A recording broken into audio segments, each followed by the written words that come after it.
Bismillahirrahmanirrahim. Balik lana. Ini namanya mukbang. Mukbang nih.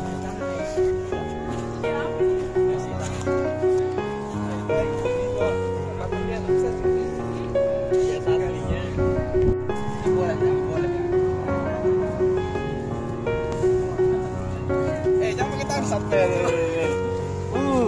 melanggar pengumuman dakwah yang mendakwakan agama Islam ini.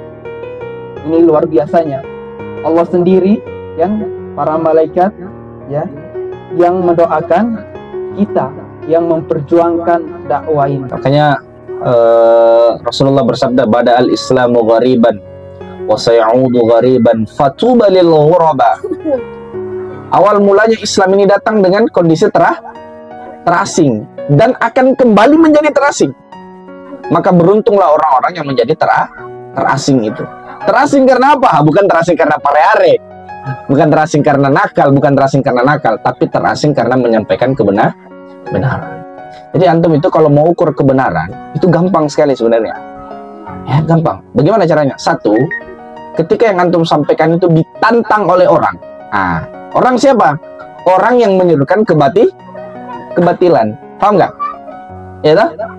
Yang kedua, untuk mengukur apa yang antum sampaikan itu benar atau tidak, antum akan lihat posisi antum itu akan banyak dibela oleh siapa? Oleh orang yang batil atau oleh orang yang benar. Gitu nanti ya. Misal, contoh, ada banyak orang yang tidak pakai menutup aurat lah bahasanya ya. Kemudian antum sampaikan menutup aurat itu hukumnya wajib. Lalu yang cela antum siapa? Siapa yang akan mencela antum? Tidak mungkin yang mencela antum orang yang menutup aurat, nah mungkin dah, mustahil lah. Yang mencela antum orang yang tidak menutup aurat. Pertanyaannya antum sampaikan salah atau benar? Meskipun yang mencela antum itu lebih banyak daripada yang puji. Salah atau benar? Jawabannya tentu benar loh. Jadi menyerukan kebenaran itu tidak mesti harus pada posisi kita dibela oleh orang yang banyak, betul nggak? Ustaz, kita sedikit kita ini Ustaz. Yang ngaji kita ini kalau kita membandingkan rasionya itu antara kita yang ngaji dengan yang tidak ngaji di iman itu mungkin tidak cukup sampai 1% Ustaz. Bahkan 0,1 pun tidak sampai. Minus iya. Kalau dihitung rasionya toh. Misal anak man 3.000, yang ngaji cuma 5. Itu berapa persen kira-kira? Nggak sampai 1% itu. 0,000 sekian persen. Pertanyaannya, apakah dengan jumlah kita yang sedikit itu mengatakan kita dalam posisi yang salah? Tidak. Karena pada faktanya sejarah menunjukkan bahwa orang-orang yang minoritas itu, orang-orang yang mengemban kebenaran itu pada posisi minoritas. Apa buktinya? Rasulullah. Rasul itu dakwah di Mekah berapa tahun? Anaman kalau tidak tahu tak lewat. Pertama, beliaulah yang memperjuangkan Islam 13 tahun lamanya di fase Mekah, yang mana dakwahnya beliau itu mengalami persekusi, mengalami penindasan, ya, keburukan-keburukan yang terjadi kepada beliau, mulai dari pemboikotan, penindasan, pencacian, dihina, penyihir, ya kan, dilempar batu dan lain sebagainya. Itulah tantangan dakwah, karena seseorang itu ketika memilih sesuatu jalan, apalagi jalan yang terbaik, pasti akan memiliki konsekuensi yang harus dia korbankan. Oleh karenanya, ketika misal kita mau belajar, nah teman-teman ini yang ingin belajar Islam, tentu konsekuensi yang harus dia luangkan waktunya. Jadi konsekuensi seseorang itu ketika ingin bersungguh-sungguh belajar meluangkan waktu. Kita bersikap hati-hati ya.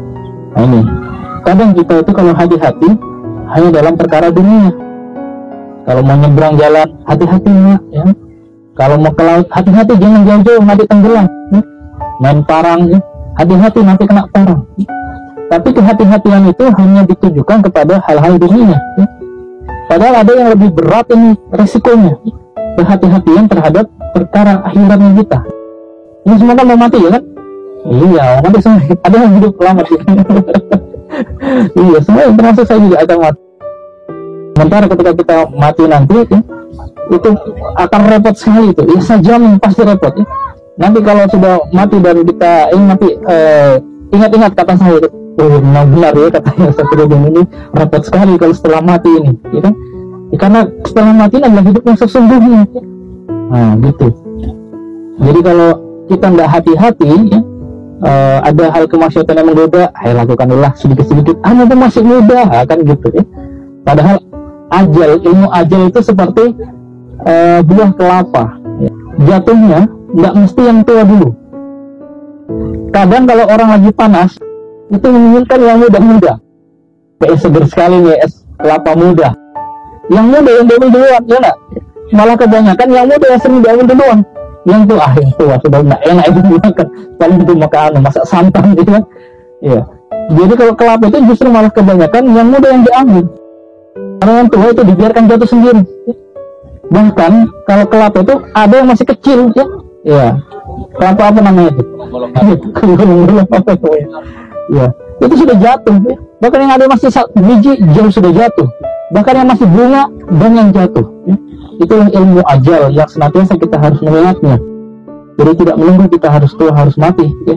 Karena Allah sudah menunjukkan ajalnya, maka ketetapan itu akan kita terima. Janganlah nanti kalau Allah sudah tetapkan ketetapan itu, barulah kita terkejut. Masya Allah, ternyata benar nih, ya. Ternyata begini, ya. Nah, itu kan yang menjadi hal yang sangat tidak mengenakan sekali, ya. Sementara ketika sudah waktunya itu, kita akan menunggu sampai hari kiamat yang itu kapan, tentu di alam barzah kita lama sekali menunggu, ya. Setiap harinya diperlihatkan kalau banyak amalannya enak, ya.